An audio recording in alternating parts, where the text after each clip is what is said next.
खेती किसान, बदलते भारत की शान।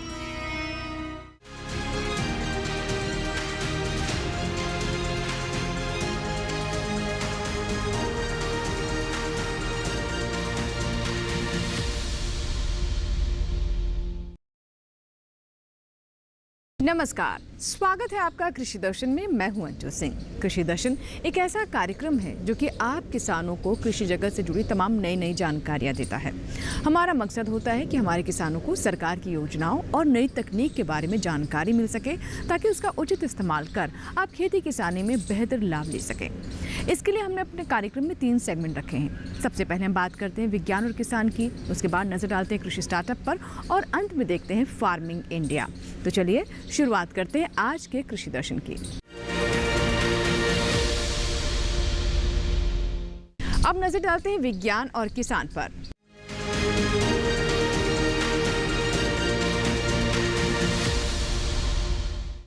अध्ययनों से साबित हो गया है कि अगर किसानों की आय में वृद्धि करना है तो पारंपरिक खेती के साथ साथ उन्हें पशुपालन को भी अपनाना होगा। आज इसी कड़ी में हम आपको जानकारी देंगे बतख पालन के बारे में। जी हाँ, बतख पालन की बात करें तो इसके अंडे और मांस के लिए ये काफ़ी लोकप्रिय हो रहा है और इससे हमारे किसानों को काफ़ी लाभ भी हो सकता है। आखिर बतख पालन करते हुए कौन सी बुनियादी बातें हैं जिसका ध्यान रखना काफ़ी आवश्यक है ताकि आपको ज़्यादा से ज़्यादा मुनाफा हो सके? आइए देखते हैं हमारी आज की रिपोर्ट में।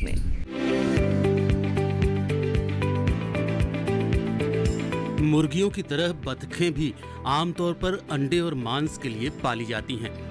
हालांकि इनका मांस और अंडा मुर्गी के मुकाबले महंगा है, इसलिए हम कह सकते हैं कि बतख पाल कर भी इंसान काफी आमदनी हासिल कर सकते हैं। बल्कि कुछ पालकों का तो यहाँ तक कहना है कि बतख मुर्गियों से ज्यादा आय देने वाला पक्षी है। इसे पालने में कोई खास परेशानी नहीं होती। हालांकि ये जलीय पक्षी माना जाता है, इसके बावजूद आप इसे जमीन पर भी पाल सकते हैं। बतखों के खान पान पर बहुत अधिक खर्च करने की जरूरत नहीं होती। इसे रहने के लिए एक शेड होना चाहिए। शेड में हल्की धूप और हवा का इंतजाम जरूर हो। शेड के आसपास तालाब या फिर धान का खेत हो तो ज्यादा बेहतर है। बतख शांत पक्षी है, इसे रहने के लिए ऐसी जगह चाहिए जहां ज्यादा शोर ना होता हो। जहां तक आहार की बात है तो बतखों को सूखा खाना खिलाना ठीक नहीं है। इस तरह का आहार उनके गले में फंस जाता है। ये रेशेदार खाना और पानी में रहना अधिक पसंद करती हैं। जहां तक आहार का सवाल है तो रसोई का कचरा, चावल, मक्का, चोकर और घोंगे वगैरह इन्हें काफी पसंद है। अगर आप तालाब में पाल रहे हैं तो कीड़े मकोड़े खाकर ही अपना पेट भर लेती हैं, इसलिए खाने पीने में ज्यादा खर्च नहीं आ पाता। मुर्गी के मुकाबले बतख कम बीमार पड़ती हैं और इनकी अंडे देने की क्षमता भी ज्यादा है। अच्छी नस्ल की बतख साल भर में 300 से भी अधिक अंडे दे सकती है और ये दूसरे तीसरे साल तक भी अंडे दे सकती है। मछली के साथ बतख पालन और भी फायदे का सौदा है, क्योंकि बतखें खतरनाक परभक्षियों को खा जाती हैं, जिससे छोटी छोटी मछलियां सुरक्षित रहती हैं। इसके अलावा बतखों के आहार में प्रोटीन की जरूरत कम रह जाती है। सुबह 9 बजे से शाम 5 बजे तक बतखों को तालाब में छोड़ दिया जाता है और जो बीट वो पानी में छोड़ती हैं वो मछलियों के लिए शानदार आहार का काम करती हैं। रात के समय भी जब बतखों को शेड में रखते हैं तो सुबह उनकी बीटों को तालाब में छोड़ देते हैं। आपको बता दें कि एक बतख रोजाना 125 से 150 ग्राम तक अपशिष्ट निकालती है। साथ ही बतख का मांस और अंडा इंसानों के स्वास्थ्य के लिए लाभकारी है।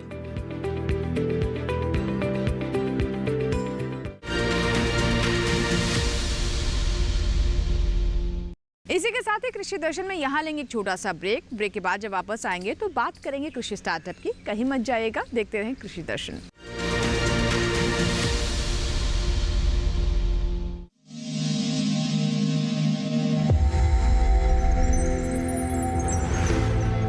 आत्मनिर्भर किसान, भारत की शान। उत्पादन में आत्मनिर्भर होने के साथ साथ फसल की कटाई के उपरांत उपज की हानि को रोकने, ग्रामीण क्षेत्रों में रोजगार सृजन करने और बीज से बाजार तक के विजन को मजबूती देने के उद्देश्य से 1 वर्ष पूर्व माननीय प्रधानमंत्री श्री नरेंद्र मोदी जी ने एक महत्वाकांक्षी केंद्रीय योजना एग्रीकल्चर इंफ्रास्ट्रक्चर फंड की शुरुआत की। इस आधुनिक इंफ्रास्ट्रक्चर से कृषि आधारित उद्योग लगाने में एक बहुत बड़ा बदलाव आएगा और बहुत बड़ी गति आएगी।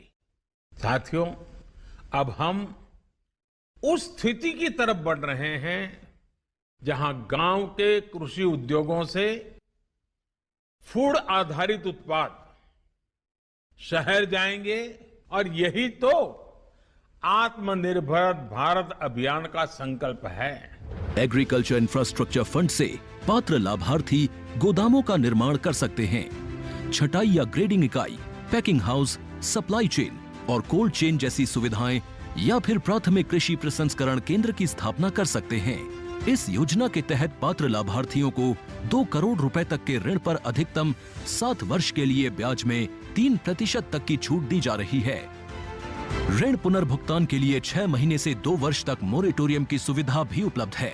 इस योजना ने अब तक सफलता की कई मिसालें कायम की हैं, जैसे कि मध्य प्रदेश के लाभार्थी श्री विपिन त्रिपाठी ने एग्रीकल्चर वेस्ट से बायोफ्यूल बनाने का इनोवेटिव प्राइमरी प्रोसेसिंग सेंटर लगाया है। लोन मिलने की वजह से हम समय पर सारी मशीनों का प्रोक्योरमेंट और सारा सिविल वर्क टाइम पे करवा पाए, जिससे ये प्रोजेक्ट को लगाना संभव हो पाया। राजस्थान के लाभार्थी श्री यशवर्धन मुंद्रा ने सॉर्टिंग एंड ग्रेडिंग यूनिट लगाकर रोजगार के अवसर पैदा किए हैं। कर्नाटक की महिला उद्यमी श्रीमती ममता वी ने प्राइमरी प्रोसेसिंग सेंटर लगाकर प्रगति की नई राह चुनी है। ಸಣ್ಣ ಪುಟ್ಟ ಉದ್ಯಮಿಗಳನ್ನ ಮತ್ತಷ್ಟು ಅಗ್ರಿಕಲ್ಚರಲ್ಲಿ ಹೆಚ್ಚು ನಾವು ಇನ್ನಷ್ಟು ಸಾಧನೆ ಮಾಡಲಿಕ್ಕೆ ಕಾರಣಕಾರಕವಾದಂತ ಈ ಅಗ್ರಿಕಲ್ಚರಲ್ ಇನ್ಫ್ರಾಸ್ಟ್ರಕ್ಚರ್ ಫಂಡ್ ಇಂದ ನಮ್ಮ ಇನ್ನಷ್ಟು ಯೋಜನೆಗಳು ಆಯೋಜನೆಗಳು ಉತ್ತಮಗೊಂಡಿದೆ। राजस्थान के लाभार्थी श्री दिनेश भट्टर ने जीरे की प्रोसेसिंग यूनिट लगाकर आसपास के ग्रामीणों को आत्मनिर्भरता प्रदान की है। महाराष्ट्र के लाभार्थी श्री अनूप कुमार मोहता ने वेयर हाउस बनाकर अन्न भंडारण को सुनिश्चित किया है। आज देश के कोने कोने से किसान, कृषि उद्यमी, किसान उत्पादक संघ, प्राथमिक कृषि सहकारी समितियां, स्वयं सहायता समूह और कृषि उपज मंडियां इस योजना का लाभ उठा रहे हैं।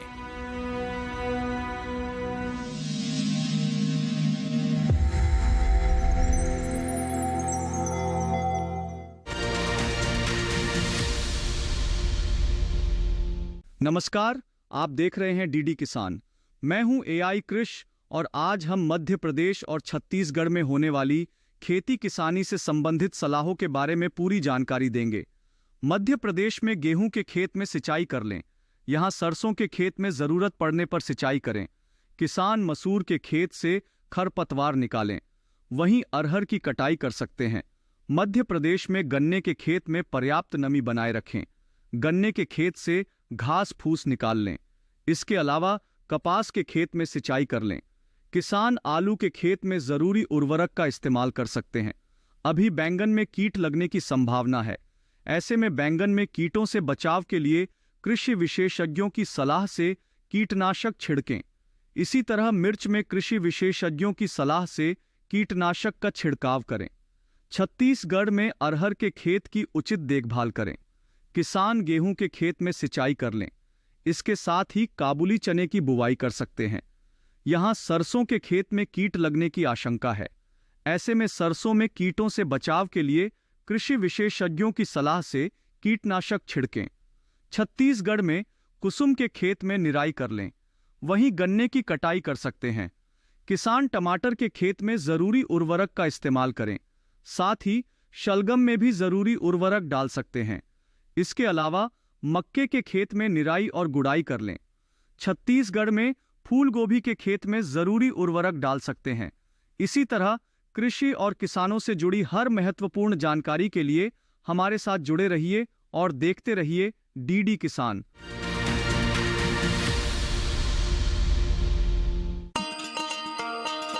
किसान भाइयों, गांठ बांध लो, गांठ बांध लो। बात बहुत है काम की, समृद्धि के पैगाम की। मिट्टी के मिजाज को समझो, मिट्टी के हर राज को समझो। मिट्टी की तुम जांच कराओ, मुफ्त सॉइल हेल्थ कार्ड ले जाओ।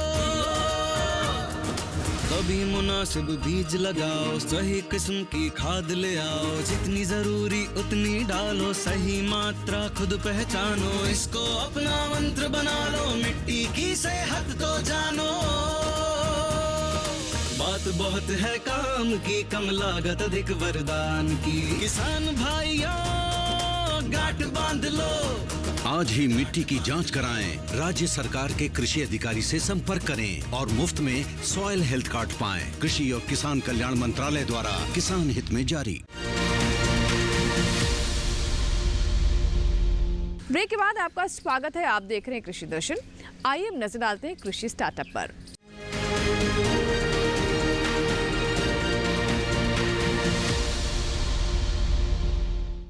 हमारा देश काफी तेजी से विकास की राह पर आगे बढ़ रहा है और ये रफ्तार और तेज हो, इसके लिए आवश्यक है कि हमारे किसान आर्थिक रूप से सशक्त हों। सरकार जहां किसानों के उत्थान के लिए नई नई योजनाएं बना रही है, वहीं साथ ही उन्हें कृषि स्टार्टअप, कृषि उद्यमिता की ओर भी प्रोत्साहित कर रही है। आइए दिखाते हैं एक ऐसे ही सफल किसान की कहानी हमारे आज के कृषि स्टार्टअप में। भूपेंद्र सिंह पुश्तैनी किसान हैं। हालांकि वो बहुत बड़े जमींदार नहीं हैं, फिर भी खेती से उनका लगाव कभी कम नहीं हुआ। तब भी नहीं जब वो प्राइवेट नौकरी भी किया करते थे। जल्द ही इनको पता चल गया कि नौकरी में तरक्की एक सीमा तक ही हो सकती है। इसके बाद इन्होंने अपना खुद का बिजनेस शुरू करने के बारे में विचार किया। ये कुछ ऐसा करना चाहते थे जो अलग भी हो और ज़्यादा मुनाफा देने वाला भी। इस तरह 2014 में प्रयोगों के तौर पर सब्जियों की नर्सरी शुरू की। मैं पहले प्राइवेट जॉब करता ਸੀਗਾ। ਪ੍ਰਾਈਵੇਟ ਜੌਬ ਮੈਂ 2014 ਤੱਕ ਇੱਕ ਸੀਲ ਲਾਈਨ ਦੇ ਵਿੱਚ ਸੀਗਾ। ਉਹ ਸੀਲ ਲਾਈਨ ਦੇ ਵਿੱਚ ਨਾਲ ਮੈਂ ਨਰਸਰੀ ਦਾ ਸਟਾਰਟ ਕਰ ਲਿਆ ਸੀ 2014 ਚ। 2014 ਤੋਂ ਬਾਅਦ ਚ 2017 ਦੇ ਵਿੱਚ ਮੈਂ ਪ੍ਰੋਫੈਸ਼ਨਲ ਤੌਰ ਤੇ ਨਰਸਰੀ ਦਾ ਆ ਗਿਆ, ਕੰਪਨੀ ਤੋਂ ਰਿਜ਼ਾਈਨ ਕਰਕੇ। ਉਸ ਤੋਂ ਬਾਅਦ ਹੁਣ ਮੇਰੇ ਕੋਲ ਵੈਜੀਟੇਬਲ ਦੇ ਵਿੱਚ ਬਹੁਤ ਸਾਰੀਆਂ ਜਿਸ ਤਰ੍ਹਾਂ ਦਾ ਆਪਣਾ ਕੋਲੀਫਲਾਵਰ, ਕੈਬੇਜ, कैप्सिकम, इस तरह सारी वैजीटेबल की नर्सरी मैं लगभग पूरे पंजाब च ते जम्मू च सप्लाई करदा इस टाइम। तो बहुत वधिया मैं लगभग एक कनाल तो शुरू किया सी। अज मैं 10 एकड़ दे विच नर्सरी का बिजनेस कर रहा। तो बहुत वधिया इन्हां दा लगदा वा, काम करके वधिया लग रहा वा ते अपना पैसा भी चलो ठीक कमा रहे हैं। तो ਉਹਦੇ ਤੋਂ ਬਾਅਦ ਹੁਣ ਮੇਰਾ ਅਗਲਾ ਪਲਾਨ ਹੈ ਕੁਝ ਮੈਂ ਇਹਨਾਂ ਦਾ ਆਪਣੇ ਆਰਗੈਨਿਕ ਤੇ ਜਾਣਾ ਚਾਹ ਰਿਹਾ ਥੋੜਾ। ਮੈਂ ਆਪਣੇ ਨਾਲ ਕੁਝ ਫਾਰਮਰ ਹੋਰ ਜੋੜ ਕੇ ਉਹਨਾਂ ਨੂੰ ਆਰਗੈਨਿਕ ਮੈਂ ਨਰਸਰੀ ਦਾ ਦੇਣੀ ਆ, ਉਹਨਾਂ ਨੂੰ ਨਾਲ ਆਰਗੈਨਿਕ ਦਾ ਮੈਂ ਇਹਨਾਂ ਦਾ ਆਪਣਾ ਮੈਟਰ ਤੇ ਕੰਮ ਥੋੜਾ ਕਰ ਰਿਹਾ। ਅਗਲਾ ਪਲਾਨ ਮੇਰਾ ਇਹ ਵੀ ਮੈਂ ਆਰਗੈਨਿਕ ਜਾਵਾਂ ਤੇ ਮੈਂ ਆਪਣੀ ਨਰਸਰੀ ਨੂੰ ਕੋਸ਼ਿਸ਼ ਕਰ ਰਿਹਾ ਵੀ ਮੇਰੀ ਨਰਸਰੀ ਨੂੰ ਮੈਂ ਇਹ ਵੈਜੀਟੇਬਲ ਨਰਸਰੀ ਨੂੰ ਮੈਂ ਕਾਫੀ ਅੱਗੇ ਲੈ ਕੇ ਜਾਵਾਂ ਤੇ ਸਾਰੇ ਜਿੰਨੇ ਕਿਸਾਨ ਪੰਜਾਬ ਦੇ ਕਿਸਾਨ ਆ ਸਾਰੇ ਖੁਸ਼ਹਾਲ ਹੋਣ, ਨਾਲ ਅਸੀਂ ਵੀ ਹੋਈਏ। साड़ी ये परमात्मा की अरदास है। पंजाब में अच्छी नर्सरी आमतौर पर नहीं मिल पाती। इस बात ने भी भूपेंद्र के काम को बढ़ाने में मदद की। भूपेंद्र अमृतसर कृषि विज्ञान केंद्र के लगातार संपर्क में रहते हैं। यहाँ से उन्हें नई तकनीकियों की जानकारी मिलती रहती है। वैसे भी नर्सरी बहुत मुश्किल काम है। मौसम की हल्की सी मार पूरी मेहनत को बर्बाद कर सकती है।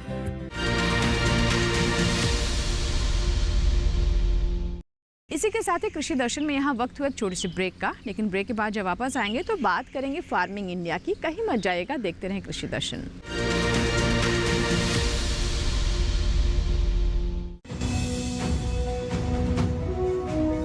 भारत सरकार का हर प्रयास किसानों को दे रहा है एक नई आस।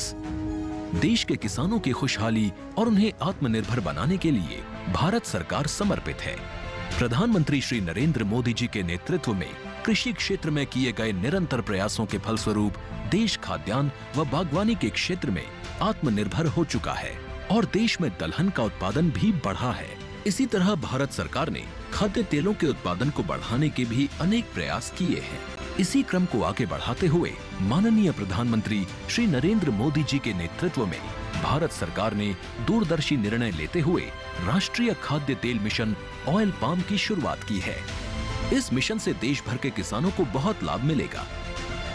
कृषि के पूंजी निवेश में वृद्धि होगी, खाद्य तेल आयात पर देश की निर्भरता कम होगी और रोजगार के नए अवसर पैदा होंगे। खाने के तेल में आत्मनिर्भरता के लिए अब राष्ट्रीय खाद्य तेल मिशन ऑयल पाम का संकल्प लिया गया है। इससे किसानों को तो सीधा लाभ होगा ही, गरीब और मध्यम वर्ग के परिवारों को सस्ता और अच्छी क्वालिटी का तेल भी मिलेगा। यही नहीं, ये मिशन बड़े स्तर पर रोजगार का निर्माण करेगा।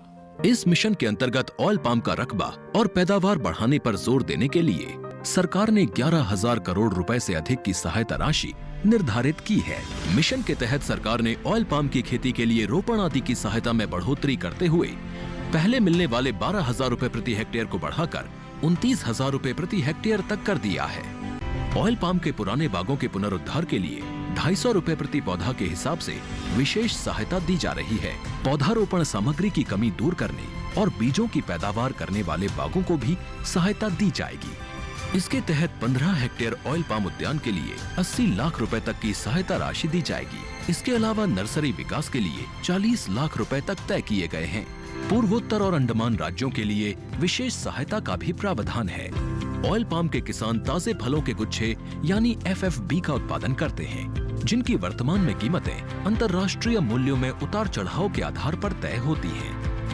पहली बार केंद्र सरकार ताजे फलों के गुच्छे की कीमत के लिए किसानों को आश्वासन दे रही है। ये व्यवहार्यता मूल्य यानी VP कहलाएगा, यानी किसानों को कोई घाटा नहीं होने दिया जाएगा। व्यवहार्यता मूल्य VP तय करने की शुरुआत 1 नवंबर से होगी और अगले वर्ष 31 अक्टूबर तक जारी रहेगी। इसे ऑयल पाम वर्ष कहा जाएगा। इस योजना के तहत वर्ष 2025-26 तक ऑयल पाम का रकबा 6.5 लाख हेक्टेयर सृजित करने और कच्चे ऑयल पाम की पैदावार वर्ष 2025-26 तक 11.20 लाख टन पहुंचाने का लक्ष्य निर्धारित किया गया है। सरकार के इस महत्वपूर्ण निर्णय से देश में ऑयल पाम की खेती करने वाले किसानों में विश्वास पैदा होगा और वे खेती का रकबा बढ़ाएंगे। इस तरह पाम ऑयल का उत्पादन भी बढ़ेगा, जिससे किसानों की आय बढ़ेगी और ग्रामीण अर्थव्यवस्था भी सुदृढ़ होगी।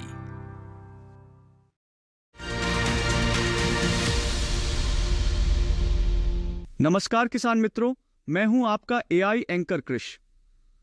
आज हम बात करेंगे किसानों में हो रहे एक सकारात्मक बदलाव की। कई किसान अब पारंपरिक धान की खेती छोड़कर मक्का और सरसों की खेती कर रहे हैं।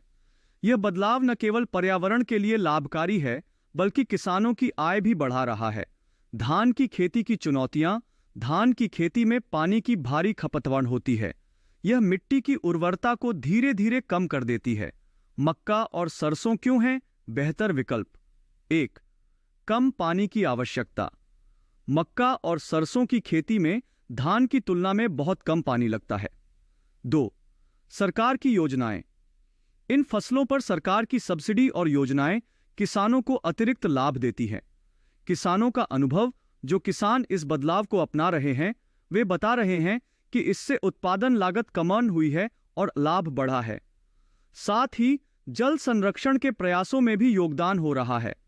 किसान मित्रों, अगर आप भी कम लागत और बेहतर आय चाहते हैं तो मक्का और सरसों जैसी फसलों की खेती की ओर ध्यान दें। आज के लिए बस इतना ही। आप देखते रहिए DD किसान। धन्यवाद। ब्रेक के बाद आपका स्वागत है। आप देख रहे हैं कृषि दर्शन। आइए हम नजर डालते हैं फार्मिंग इंडिया पर।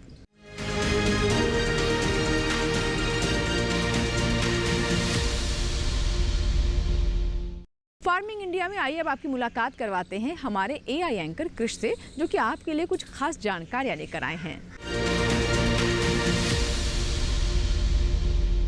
नमस्कार किसान मित्रों, मैं हूं आपका AI एंकर कृष। किसानों के लिए एक नई सुविधा लाई जा रही है, जिससे सरकारी योजनाओं का लाभ उठाना और भी आसान होगा। प्रधानमंत्री किसान सम्मान निधि PM किसान योजना के तहत अब नए आवेदकों के लिए किसान रजिस्ट्रेशन और किसान पहचान पत्र यूनिक ID बनवाना अनिवार्य कर दिया गया है। यह नियम 1 जनवरी 2025 से लागू हो चुका है। यूनिक ID के जरिए किसान एक बार रजिस्ट्रेशन करवाकर सभी सरकारी योजनाओं का लाभ उठा सकेंगे। यह पहचान पत्र भू अभिलेखों यानी भूमि रिकॉर्ड से जुड़ा होगा, जिससे यह सुनिश्चित किया जा सके कि लाभ सही किसान को मिले। अब तक कुछ किसानों को योजनाओं का लाभ नहीं मिल पाता था, क्योंकि उनके दस्तावेज सही नहीं थे। लेकिन इस नई व्यवस्था से पारदर्शिता और सुगमता दोनों बढ़ेंगी। अगर आप पीएम किसान योजना या किसी अन्य कृषि योजना का लाभ लेना चाहते हैं तो जल्द से जल्द अपनी जमीन के रिकॉर्ड को अपडेट करवाएं और किसान रजिस्ट्रेशन पूरा करें। यह प्रक्रिया न केवल योजनाओं तक आपकी पहुंच सुनिश्चित करेगी बल्कि धोखाधड़ी की संभावना को भी खत्म करेगी। सरकार का यह कदम किसानों की आय बढ़ाने और योजनाओं का लाभ हर जरूरतमंद किसान तक पहुंचाने के लिए उठाया गया है। तो किसान भाइयों, समय पर अपनी यूनिक आईडी बनवाएं और सरकारी योजनाओं का पूरा लाभ उठाएं। आज के लिए बस इतना ही। आप देखते रहिए डीडी किसान। धन्यवाद। फार्मिंग इंडिया में आज हम आपको बताएंगे मृदा स्वास्थ्य कार्ड के बारे में। हम सभी जानते हैं कि अच्छी फसल के लिए बहुत आवश्यक है कि मिट्टी की गुणवत्ता भी बेहतर हो, सही पोषक तत्वों का सही मात्रा में इस्तेमाल हो। ऐसे में हमारे किसानों के लिए मृदा स्वास्थ्य कार्ड किसी वरदान से कम नहीं है। कैसे हमारे किसान इससे लाभ ले सकते हैं, आइए जानते हैं।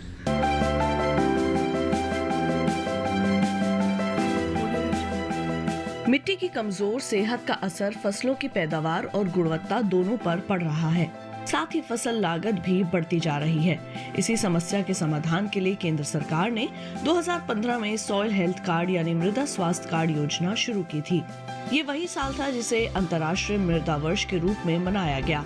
एक ऐसी योजना जो खेत की मिट्टी में कमजोरियों का भी पता लगाती है और बताती है कि मिट्टी में कौन से पोषक तत्व की कमी हो रही है। ज्यादा फसलें, उर्वरकों और कीटनाशकों का अंधाधुंध और असंतुलित इस्तेमाल मिट्टी की उपजाऊ शक्ति को लगातार कमजोर कर रहा है। जानकारी की कमी से किसान खेतों में रासायनिक उर्वरकों का इस्तेमाल कर रहे हैं, भले ही उस उर्वरक की जरूरत हो या ना हो। किस खेत की मिट्टी को कौन सा तत्व चाहिए और कौन सा नहीं, ये सब जानने के लिए उसकी जांच जरूरी है। मृदा स्वास्थ्य कार्ड यही काम करता है। ये योजना पूरे देश में लागू है और मिट्टी की जांच के लिए देश भर में ही मिट्टी जांच की प्रयोगशालाएं स्थापित की गई हैं। जांच के बाद मिट्टी के गुण दोष की सूची तैयार होती है और फिर किसान को ये बताया जाता है कि उन्हें खेत में कौन सा पोषक तत्व कितनी मात्रा में डालना चाहिए। परीक्षण से ये भी पता चल जाता है कि किसान को कौन सी फसल बोनी चाहिए। अगर किसान कोई और फसल बोना चाहे तो अधिकारी फिर उस फसल के हिसाब से पोषण का सुझाव देंगे। ये योजना सभी 14 करोड़ किसानों के लिए बिल्कुल मुफ्त है। फरवरी तक के आंकड़े से पता चलता है कि 2019-20 के दौरान मध्य प्रदेश, छत्तीसगढ़, गुजरात, महाराष्ट्र, पंजाब, राजस्थान, हिमाचल प्रदेश और झारखंड के अलावा कई और राज्यों में 100 के 100% किसानों को ये योजना के तहत कवर कर लिया गया है। केरल में 90 से 95%, जबकि उत्तर प्रदेश और हरियाणा में 85 से 90% किसान इस योजना का हिस्सा हैं। अध्ययनों से पता चला है कि इस कार्ड की सलाह पर की गई खेत से लागत में 8 से 10% की बचत हुई है। इस कार्ड का एक पोर्टल बना हुआ है। किसान वहां से भी अपना कार्ड प्रिंट करवा सकते हैं।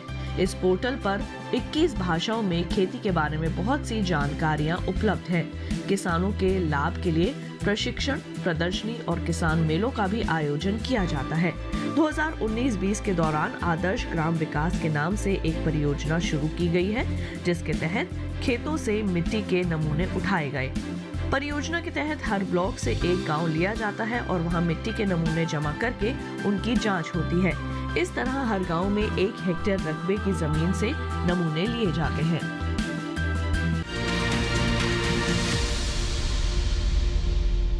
तो ये था हमारा आज का कृषि दर्शन। हमें पूरी उम्मीद है कि आज के कार्यक्रम में जो जानकारियां हमने आप तक पहुंचाई हैं उनसे आपको ज़रूर लाभ मिलेगा। अगर आपके कोई सुझाव हैं, कोई सवाल है, आप कोई बात हम तक पहुंचाना चाहते हैं तो आप हमें ईमेल कर सकते हैं, पत्र भी लिख सकते हैं। हमारा ईमेल आईडी है krishidarshan@gmail.com। पत्र लिखने के लिए हमारा पता नोट कर लें। हमारा पता है कृषि दर्शन, कमरा नंबर 58, CPC, दूरदर्शन, खेलगांव, नई दिल्ली 110049। आपके ईमेल्स और आपके पत्रों का हमें इंतज़ार रहता है। चलते चलते आपको ये भी बता दें कि आप हमारा ये कार्यक्रम हमारे YouTube चैनल पर भी देख सकते हैं। इसके लिए टेलीविज़न स्क्रीन पर दिखाए जा रहे इस QR कोड को स्कैन करें और YouTube पर भी देखें कृषि दर्शन। कृषि दर्शन के नए अंक में कुछ और ऐसी ही जानकारियों के साथ फिर होगी आपसे मुलाकात। तब तक के लिए नमस्कार।